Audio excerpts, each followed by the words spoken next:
Matter listed था। कल हमने आर्गुमेंट ऑन चार्ज कंप्लीट भी कर दिया कल ही। मेन हमारी दलील ये थी कि इस केस में अगर टाइमलाइन के थ्रू देखा जाए तो शर्जील का रोल क्या बनता है, एंड एज पर प्रोसिक्यूशन की जो कहानी है, प्रोसिक्यूशन की जो एलिगेशंस हैं, उसके हिसाब से भी जो स्पीचेज उसने दिए हैं, उसके अलावा इस केस में उसको कनेक्ट करने के लिए, दिल्ली दंगे से उसको कनेक्ट करने के लिए या इस कॉन्स्पिरेसी का उसको पार्ट बनाने के लिए कोई भी एविडेंस है नहीं प्रोसिक्यूशन के पास। और हमने वो सारी चीजें पॉइंट बाय पॉइंट ये भी बताई कि जो जो एलिगेशन लगाए गए हैं कि हमारे पास इसके केस में एविडेंस है कि इसने पैम्फलेट बांटे, इसने स्पीचेस दिए, इसने व्हाट्सएप ग्रुप बनाए मोबिलाइजेशन के लिए, उन सारी चीजों के लिए ऑलरेडी एक एफआईआर चल रहा है, एफआईआर 22 ऑफ 2020, जिसमें इसको बेल हो रखी है।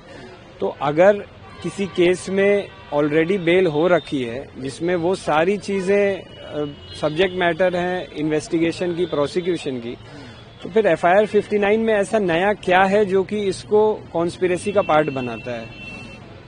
सर, इसके अलावा आपका ये भी एक प्लान है ट्रंप का आने का, कब वो आ रहे हैं, वो सारी चीजें 14 फरवरी को सामने आई थी और उस टाइम शर्जील इमाम जेल में थे। तो क्या ये आर्गुमेंट है? तो आर्गुमेंट ये था कि प्रोसिक्यूशन चार्जशीट के अकॉर्डिंग ही इसमें ये कहा गया है कि 11 फरवरी 2020 को ट्रंप के आने का अनाउंसमेंट हुआ था और उससे पहले से शर्जील इमाम एडमिटेडली जेल में था दूसरे प्रोसिक्यूशन में। दूसरी बात यह है कि जब वो प्रोसिक्यूशन चार्जशीट में ही ये लिखा गया है कि जब ट्रंप का आना अनाउंस हुआ 11 फरवरी 2020 को, उसके बाद से प्रोटेस्ट का मोड, इंटेंसिटी और डायरेक्शन कम्प्लीटली चेंज कर दिया गया। तो अब अगर ये कहा जाता है कि ये कॉन्स्पिरेसी का पार्ट था, तो ये तो 28 जनवरी 2020 से जेल में था। तो 11 फरवरी को जो चेंजेस लाए गए प्रोटेस्ट में, जो तथाकथित कहानी है प्रोसिक्यूशन की, उसके हिसाब से भी ये तो उस जो चेंज्ड कॉन्स्पिरेसी था उसका तो ये पार्ट हो ही नहीं सकता है।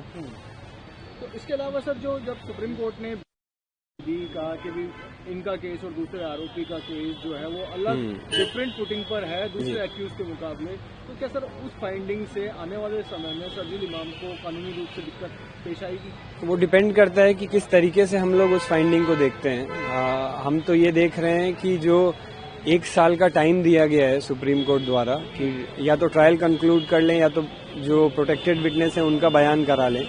अगर वो नहीं हो पाता है तो फिर से आने के लिए निर्देश दिया गया है। तो ये फाइंडिंग, ये एक अच्छी चीज है इस जजमेंट में, क्योंकि 1 साल में आप भी जानते हैं कि इस केस में ट्रायल तो बिल्कुल कंप्लीट हो ही नहीं सकता है।